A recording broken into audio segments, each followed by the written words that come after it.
Hello प्यारे बच्चों, आपका स्वागत है हमारे YouTube channel student life grow में। हम यहाँ पे जानेंगे व्याकरण के बारे में, या किस किस क्लास के लिए व्याकरण के बारे में जानेंगे तो बता देते हैं। 9th 10th 11th और 12th इस सभी क्लास के लिए व्याकरण सेम ही पढ़ना होता है। ठीक है प्यारे बच्चों, चलिए हम वीडियो को स्टार्ट करते हैं।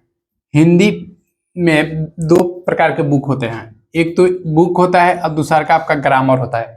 ग्रामर से 60% सवाल पूछे जाते हैं। कितना प्रतिशत प्यारे बच्चों? 60%।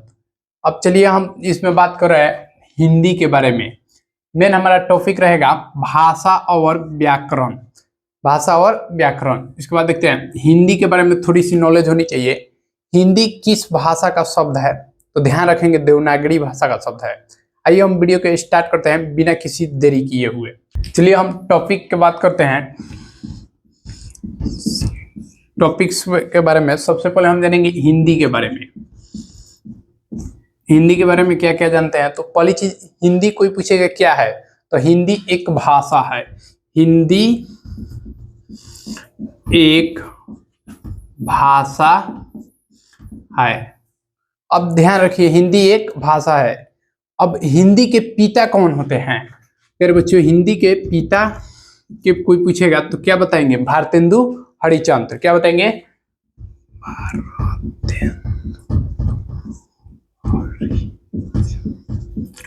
भारतेंदु हरिश्चंद्र।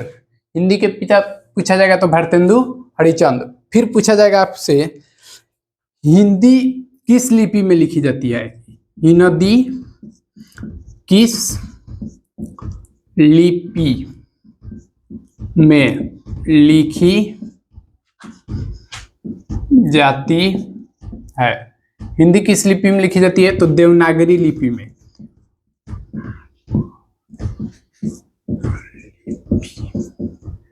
हिंदी किस लिपि में लिखी जाती है? देवनागरी लिपि में। फिर हम जानेंगे नेक्स्ट टॉपिक, हिंदी शब्द किस किस भाषा से लिखी जाती है? हिंदी शब्द किस किस भाषा के शब्द हैं तो ध्यान रखेंगे हिंदी किस किस भाषा से तो अरबी, फारसी, पारसी भाषा का शब्द है। उसके बाद हम जानेंगे हिंदी दिवस कब मनाया जाता है तो ध्यान रखेंगे हिंदी दिवस आपको मनाया जाता है 14 सितंबर को। 14 सितंबर को हिंदी दिवस कब मनाया जाता है? 14 सितंबर को। इसके बाद हम बात करेंगे विश्व हिंदी दिवस कब मनाया जाता है तो जब विश्व हिंदी दिवस कहेगा तो ध्यान रखेंगे 10 जनवरी को। ठीक है, इतना हम लोग केवल हिंदी के बारे में जाने। चलिए हम फिर से रिवीजन आपको करा देते हैं।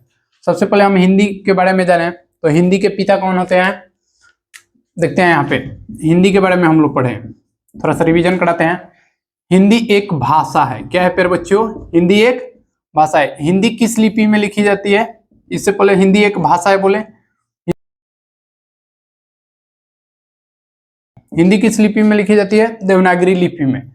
फिर बात कर रहे हैं हिंदी किस किस भाषा में लिखी जाती है तो अरबी,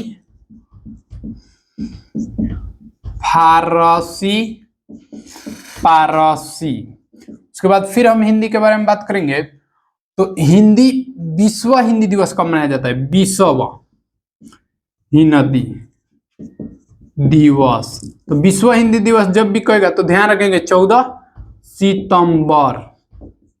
जब भी विश्व के बात करेगा तो 14 सितंबर। बहुत सारे बच्चे कंफ्यूज हो जाते हैं।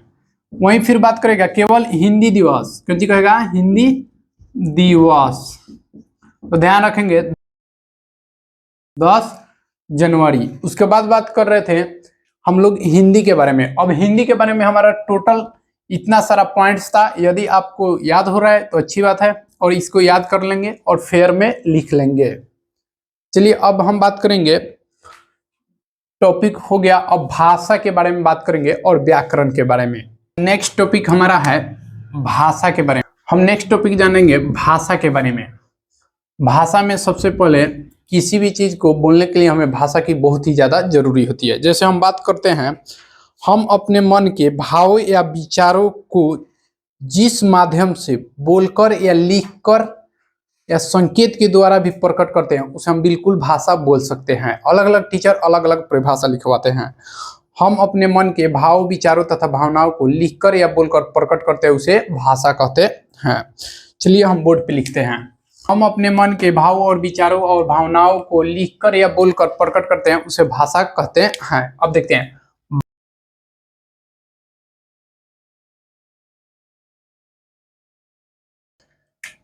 भाषा कितने प्रकार होते हैं। 3। कौन कौन सा। भाषा के 3 प्रकार होते हैं। पहला लिखित भाषा, दूसरा का मौखिक भाषा, तीसरा का सांकेतिक भाषा। आइए हम जानते हैं लिखित भाषा किसे कहते हैं। जिस माध्यम से मनुष्य अपने भाव विचारों तथा भावनाओं को लिख कर प्रकट करता है उसे लिखित भाषा कहते हैं। लिख देते हैं। चलिए, कोई भी चीज है वो अगर लिख के हम प्रकट कर रहे हैं तो ऑब्वियसली बात है भाषा के अंतर्गत आएगा। जैसे हम लिख कर प्रकट कर रहे हैं तो भाषा के अंतर्गत आएगा, तो लिखित भाषा के अंतर्गत आएगा। जैसे हम किसी भी चीज को लिख के बता रहे हैं वो बिल्कुल लिखित भाषा होगा। समझ रहे हैं प्यारे बच्चों। जैसे में हम बात कर देते हैं, जैसे तो ध्यान रखिएगा, जैसे में हो गया आपका किताब, पत्र इत्यादि, ये सब लिख कर दिया जाता है। समझ रहे हैं बात को। चलिए अब हम बात कर रहे हैं मौखिक भाषा के बारे में। जिस माध्यम से मनुष्य अपने भाव विचारों तथा भावनाओं को बोलकर प्रकट करता है उसे मौखिक भाषा कहते हैं। मौखिक भाषा कहते हैं।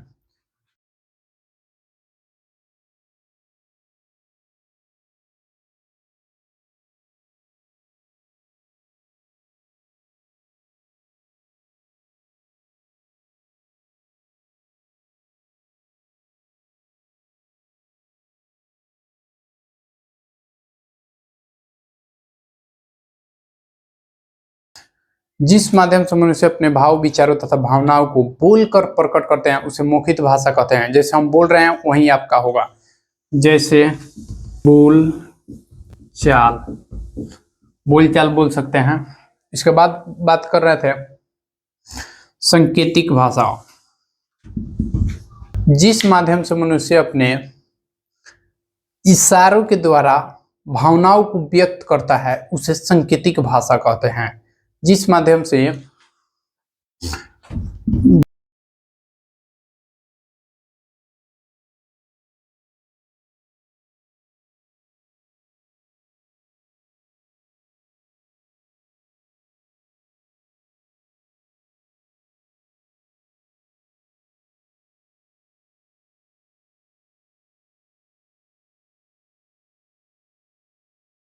अब इसमें आप पूछिएगा सर जैसे में बताइए, तो इसमें जैसे में समझने वाली बात है। सांकेतिक में इशारा के द्वारा हम अपने फैमिली में बहुत सारे लोग बैठे रहते हैं, हमारे दोस्त को बुलाना रहता है तो हम क्या करते हैं, इशारा ऐसे कर देते हैं या ऐसे कर देते हैं। ये सब हो गया आपके इशारे वाले भाषा है। ठीक है प्यारे बच्चों। तो इधर उधर इशारा करके या दोस्तों से हम इशारा कर कहते हैं ऐसे या ऐसे कर दे, इसका मतलब रोकिए। ये सब क्या हो गया हमारा सांकेतिक भाषा। चलिए हम इसको फिर शॉर्ट फॉर्म में बताते हैं। सबसे पहले भाषा, जिस माध्यम से मनुष्य अपने भाव विचारों तथा भावनाओं को लिखकर या बोलकर प्रकट करता है उसे भाषा कहते हैं। भाषा के 3 प्रकार होते हैं। पहला का नाम है लिखित भाषा, लिखित भाषा। दूसरा का नाम है आपका मौखिक भाषा, मौखिक भाषा। तीसरा का नाम है सांकेतिक भाषा। लिखित भाषा जिस माध्यम से मनुष्य अपने भाव विचारों तथा भावनाओं को लिखकर प्रकट करते हैं उसे लिखित भाषा कहते हैं। मौखिक भाषा जिस माध्यम से मनुष्य अपने भाव विचारों तथा भावनाओं को बोलकर प्रकट करते हैं उसे मौखिक भाषा। जिस माध्यम से मनुष्य अपने भाव विचारों तथा भावनाओं को संकेत के द्वारा प्रकट करते हैं उसे सांकेतिक भाषा कहते हैं। हम लोग इसमें टॉपिक में हम क्लियर किए हैं भाषा के बारे में और हिंदी के बारे में। अगले नेक्स्ट वीडियो में आएगा आपकी व्याकरण के बारे में। इसका पार्ट 2 बहुत ही जल्द आ जाएगा। इससे पहले हम बता दें किस किस क्लास के लिए जानकारी के लिए, 9th 10th 11th और 12th सभी क्लास के लिए यह व्याकरण का क्लास सेम रहता है, इसलिए आप इससे पढ़ सकते हैं चाहे आप किसी भी क्लास में हो। चैनल को सब्सक्राइब कीजिएगा, अपने दोस्तों के पास शेयर करना ना भूलिएगा। चलिए धन्यवाद प्यारे बच्चों।